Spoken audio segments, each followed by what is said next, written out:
Welcome to the Great Detectives of Old Time Radio. From Boise, Idaho, this is your host, Adam Graham. If you have a comment, email it to me, box13@greatdetectives.net. Follow us on Twitter at Radio Detectives and become one of our friends on Facebook, facebook.com/Radio Detectives. I do want to encourage you to check out our other podcast, and today I'm going to focus on the amazing world of radio at amazing.greatdetectives.net. And this is where I do a lot of short series of stuff that's not related to detective programs. And we do actually have a summer series that will be starting around Memorial Day that will be over there. And it will be chosen by our Patreon supporters. In the meantime, we've been doing a sort of holiday series with programs being released on every holiday. So you can listen to our specials for Washington's birthday, Lincoln's birthday, Valentine's Day, St. Patrick's Day, Easter, and as well as checking out our old series that we've done, including great movies over radio, Les Miserables with Orson Welles, and The Summer of Bogart. And that's all at amazing.greatdetectives.net. Other podcasts include our war series, World War II series, The war.greatdetectives.net, and the video version of this podcast at videotheater.greatdetectives.net, as well as my comics podcast, the Classic Comics Podcast at classiccomicsguy.com. All right, well, now it's time for today's episode of Stand By for Crime, the last of the American run. The title of today's episode is The Light.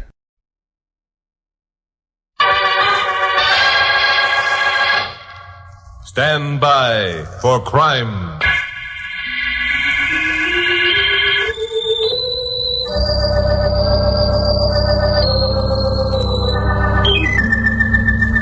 Hi, Chuck Morgan speaking. You know, being a newscaster on a radio station the size of KLP puts me in line to meet a lot of interesting people. Like Joe Stanley, for instance. Joe was a scientist. He'd been employed by the government to work on some strictly hush-hush project, the hydrogen bomb, I think. He came out here to the coast once or twice a year to huddle with airplane factory executives, etc., and usually on such occasions he bunked with me. Last week Joe was here for a couple of days. Thursday morning, Carol Curtis, my secretary, and I drove him out to the airport to catch an early plane back to Washington. We said our goodbyes, watched the plane taxi down the runway for its takeoff. Well, Glamour Puss, let's get started back. No, wait, Chuck. I want to see the plane take off. Why? It's going to look like every other plane you've ever seen taken off. Well, I don't care. I want to see it just the same. Besides, Joe wouldn't like it if we left now. Listen, if I know Joey's sound asleep by this time. Flight 182 now loading at Gate 3 for Kansas City, Chicago, and New York. You know, Chuck, there's something sad about saying goodbye. You like it, though. Yes, it's a... What do you mean I like it? Anytime a female can find something sad enough to weep about, she's in her element. I'm not weeping. No, but you will before we get away from there. Oh, is that so? Yes, that's so. Hey, here comes Joe's plane now.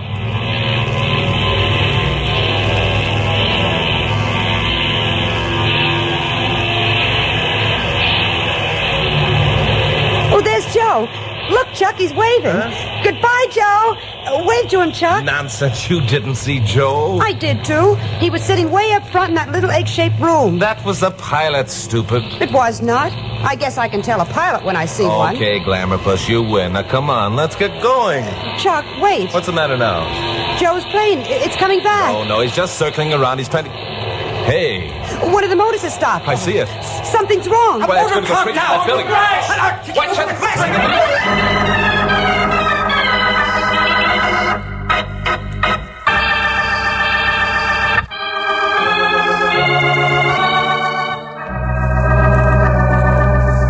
This was the biggest news story of the year.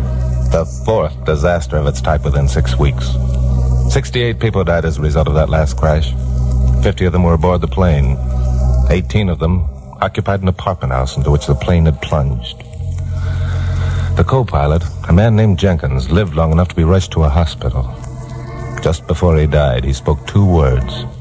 The light. Well, it wasn't much to go on. But my friend Joe Stanley had died in that crash, and I was beginning to get ideas. That's why I took my problem to Pappy Mansfield, owner of station KOP.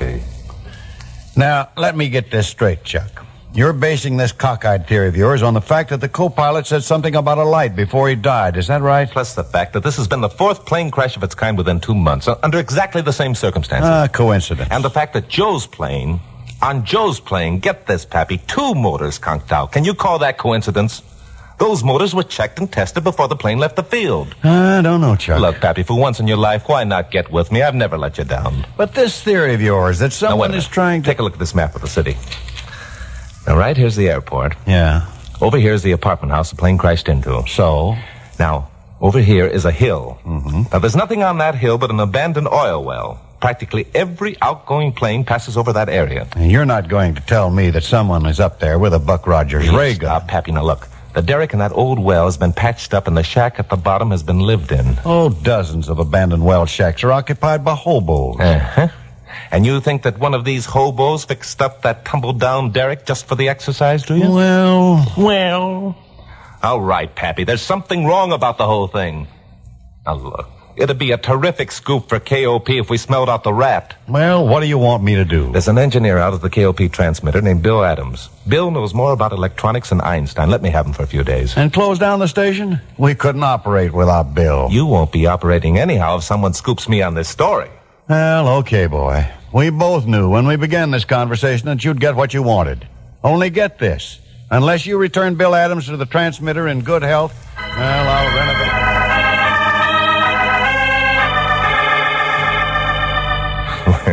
That was Pappy. Always pulling the hard-to-get-along-with act and then giving in. I picked up Carol and we drove out to where KOP's transmitter is located and had a talk with Bill Adams. Bill wanted to be helpful, but it was obvious he had his doubts about my sanity. Anyway, I gave him my ideas and asked him to check into them. But we came away from there with the feeling that we were wasting the time of Pappy Mansfield's highest-paid senior engineer. You know something, Chucky boy? I think Bill Adams thought you were nuts. Well, maybe I am, but they thought the Wright brothers were too. But they're older than you, though. Right remark. I think so. Well, where do we go from here? You are going to the city hall and find out who owns that oil well. And where are you going? I'm going out to that demolished apartment house and have a look around. Then that's where I'm going. Oh, no, you're not. Oh, yes, I am. Oh, no, you're not. For the first time that I can remember, I won an argument with Glamour Puss. This was accomplished by driving to City Hall and practically pushing her out of the car. It was late in the afternoon when I reached the apartment house. The workmen were just quitting for the day. I parked the jalopy and walked around back. A man in Levi's, wearing a hearing aid, was putting some carpenter tools back into a box. Hello there. You one of the workmen? Yes, just quitting for the day. Place was pretty badly damaged, wasn't it? About $50,000, they say. That's quite a hunk of money. You know, there was a friend of mine on that plane. Oh, a passenger? Yeah. I don't suppose any of you workmen picked up any of the personal effects of the passengers. Personal effects? Why, no, not that I know of. The workman hadn't expected the question. As a matter of fact, I hadn't intended to ask it. It was just something to say. His eyes darted to the toolbox. I took a couple steps forward. There was a briefcase lying on the ground behind it. This yours? Yes, give it to me. Wait a minute now. There's some initials here, J.S. What's your name, friend? Name? Yeah. It's John Simpson. That's quick thinking. Suppose you open up the case and show me what's inside, huh? Why should I do that? Because I'm telling you to. Telling or asking? Telling. Well, I'm telling you to mind your own business. Oh, take it easy, friend. Let go my arm. Sure, I'll let go your arm, but first let you and me have a little talk, huh? I cannot open the briefcase. I haven't got the key. Where is it? It's home. I forget it. What's in the briefcase? Look, friends, I'm a draftsman. Ask the foreman. Where's he? He left 10 minutes ago. Let go my arm. Okay. Sure. There you are. So far, Mr. Simpson, everything you've told me is very convenient. You left the key home, the foreman's gone for the day. And somehow it doesn't figure. That briefcase looks exactly like the one my friend Joe Stanley was carrying when I put him aboard the plane. All briefcases look alike. Who are you, anyway? The name's Morgan. Chuck Morgan. I'm a newscaster on station KOP. I never heard of you. Fair enough. You know something, Simpson? I think you're a liar. Why, you... Don't try that again. This time I might break your arm. Then give me my briefcase. Nah. I'm sticking my chin out on this one. I'm taking the briefcase with me. And I am swearing out a warrant for robbery. That's your privilege. Here's my card. The address is right there. If you're on the level, you can have me arrested. If you're not, I'll have you arrested.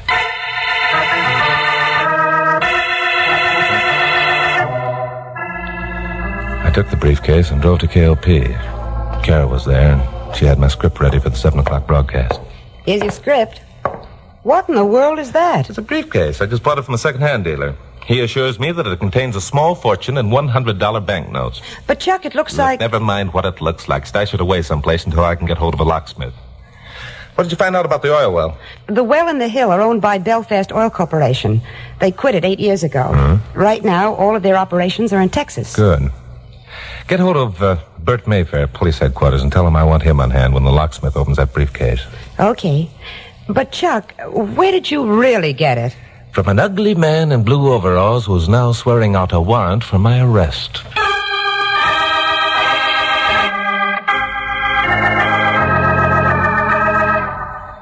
Well, I did my 7 o'clock newscast, and I told the listening public that at the 11 o'clock program, I hoped to have some information that would break the airplane crash story wide open. But I wasn't anywhere near as confident as I sounded.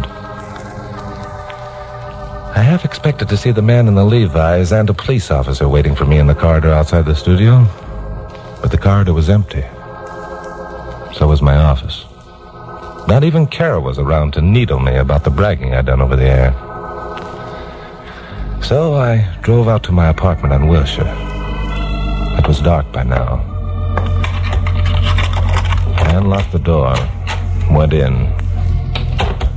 Before I could snap on the wall switch, somebody beat me to it. I spun around and found the ugly man in the blue overalls standing across the room. This time he had a gun in his hand. All right, Mr. Morgan. I'll take the briefcase.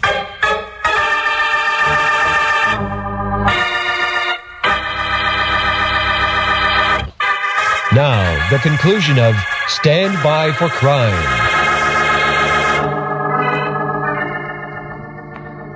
Well, the guy wasn't pretending this time. The gun was all he needed to give his face that ratty expression that it came by so naturally. So it's you again, Ratface. What's the matter? Are you afraid the cops would put your name on that warrant instead of mine? My time is short, Mr. Morgan.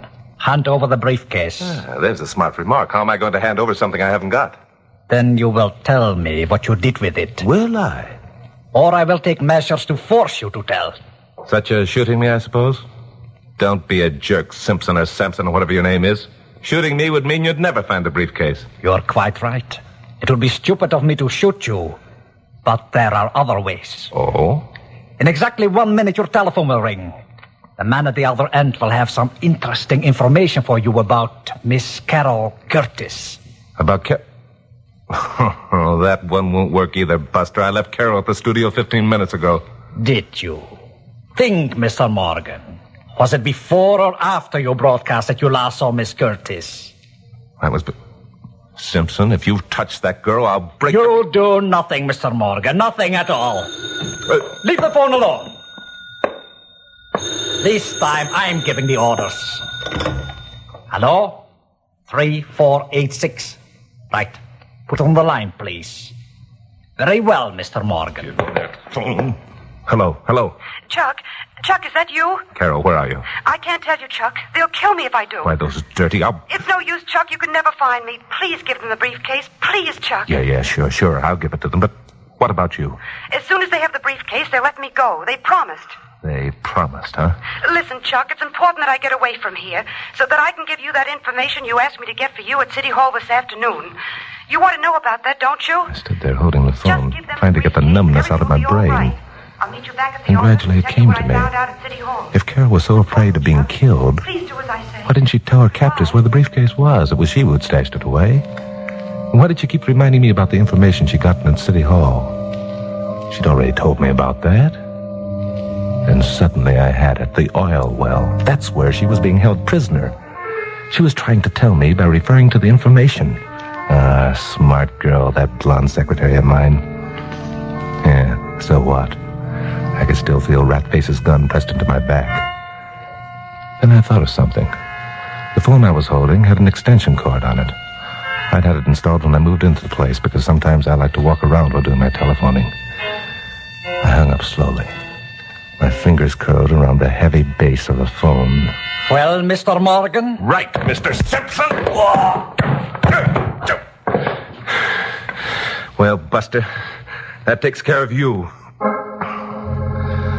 Buster seemed to be sleeping peacefully and deeply. I got a couple of belts, buckled them around his arms and legs, and filed them away in my bedroom closet for future reference. Then I got into the car and headed for the oil well. It was about 8:15 when I turned into the side road that skirted the base of the hill. I'd parked the jalopy and started up toward the summit when the thought occurred to me that maybe I should have had the police in on this. It looked like it was going to be big stuff. But Carol was up there and in trouble, and I hadn't had time to do much thinking about anything else. As I got up toward the top of the hill, I realized how deserted this spot was. It was a strange feeling. Below, the lights of the great sprawling city spread out endlessly. Ahead, the skeleton-like framework of the well derrick was etched against the sky in ghostly silhouette. Then a figure stepped in my path, and I caught a glint of steel. I lunged forward, wrapped my arms around his legs. He fell over my shoulder, and I had him in a fireman's grip. I spun around and let go. He landed about 10 feet down the slope and cracked his head against a rock. Well, that was number 2. The next one might not be so easy to handle. The well shack was just ahead. Light streamed from beneath its door. I stopped and considered the situation. I'd be crazy to go barging in. Or would I? Wasn't it the last thing anyone would expect? Then the problem was solved for me. The door opened and Carol Curtis stood framed against the light. Carol! Hello, Chuck? Is that you?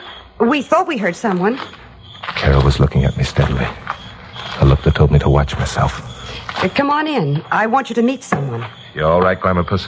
Oh, yes, I'm fine. Chuck, I want you to meet Dr. Robert Burton.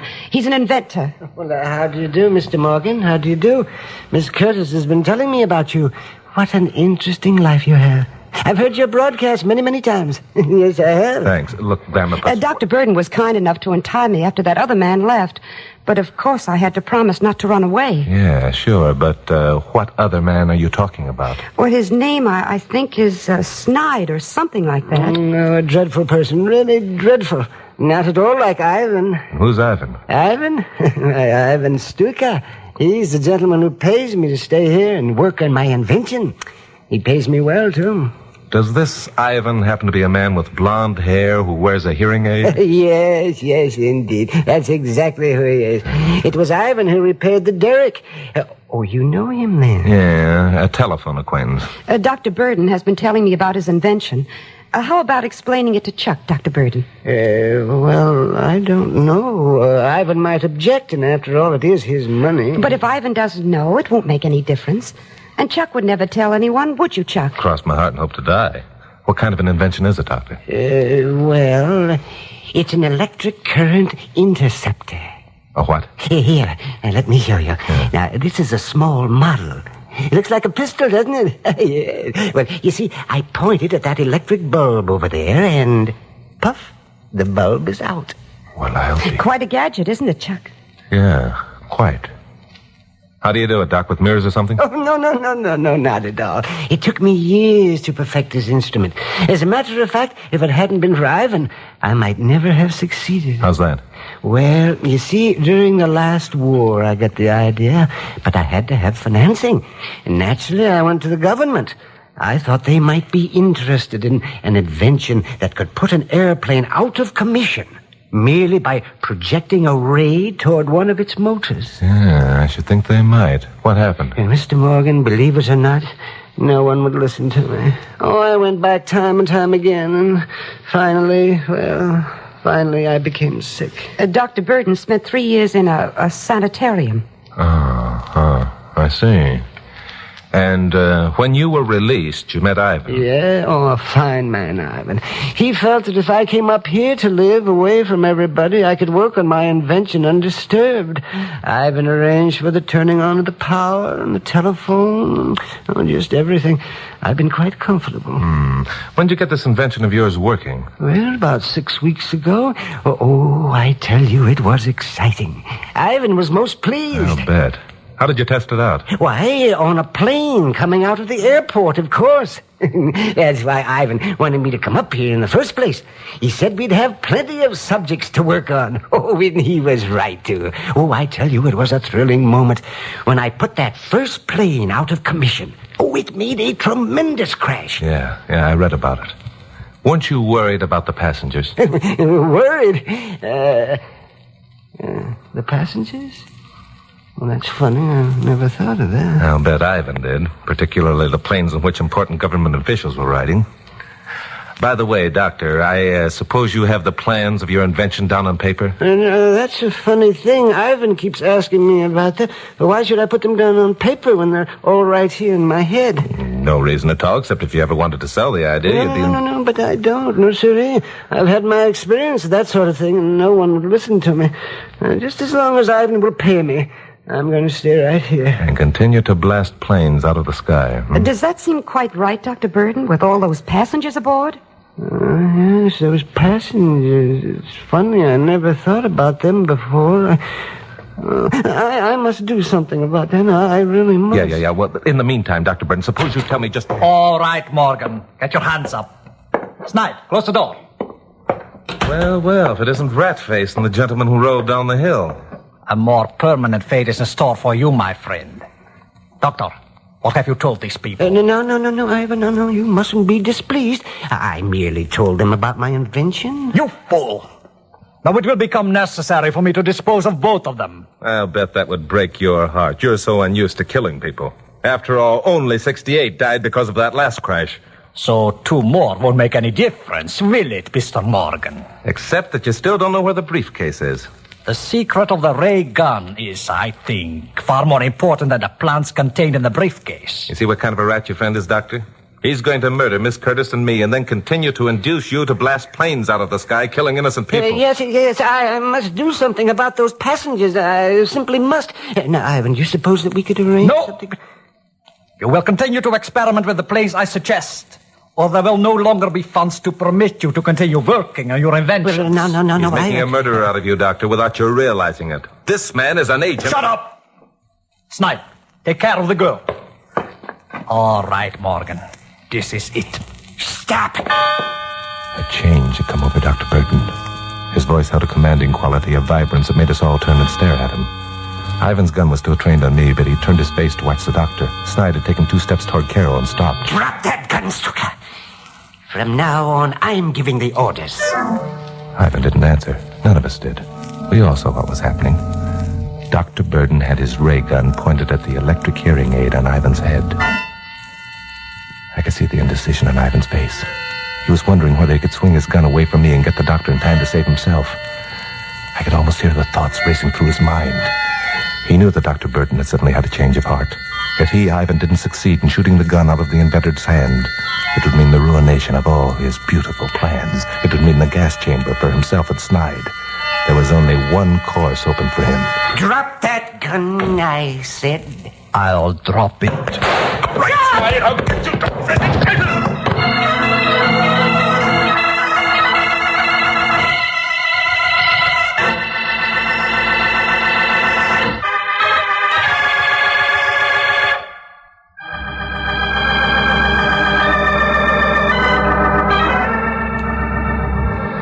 Carol and I got back to the studio in time for the 11 o'clock broadcast.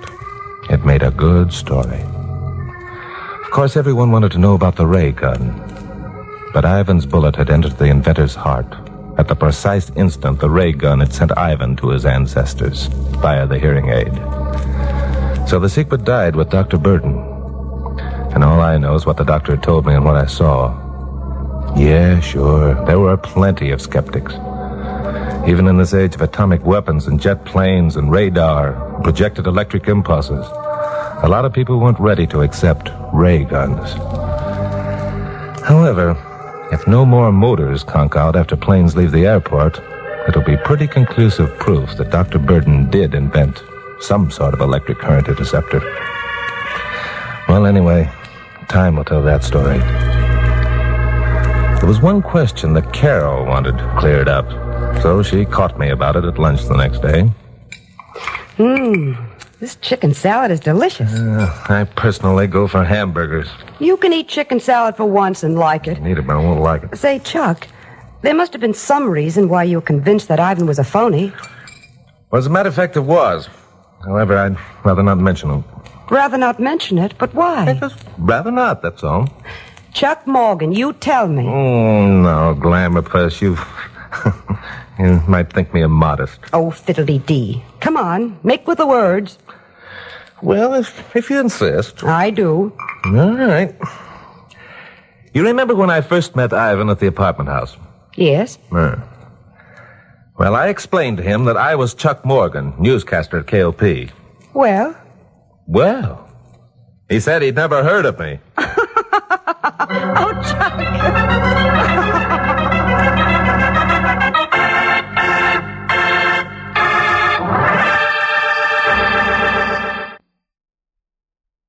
Welcome back. I actually enjoyed that episode quite a bit. Now, in defense of Chuck's belief that the guy was a phony, you have to keep in mind that he lives in a world where, practically everywhere they go, everybody's heard the newscast. Everybody knows who he is. Even people hundreds of miles away that, he drives to meet and, oh yeah, Chuck Morgan, we've heard your newscast. And then to run into somebody who says, never heard of you, well, I can understand the suspicion. I mean, it would be like if Mr. Keene came up to somebody and they said, Mr. Keene, who? Never heard of a Mr. Keene. And then you could just immediately say, spy, saboteur. Because he is, after all, the famous investigator. A neat trick with the phone extension cord, and it does show that, unfortunately, one downside of our modern technology with Bluetooth headsets and such is it leaves us with less handy lethal weapons, in case we're being kidnapped by spies. Also, I think this episode was a good illustration about what that listener was emailing us last week when he talked about the relationship between Chuck and Carol.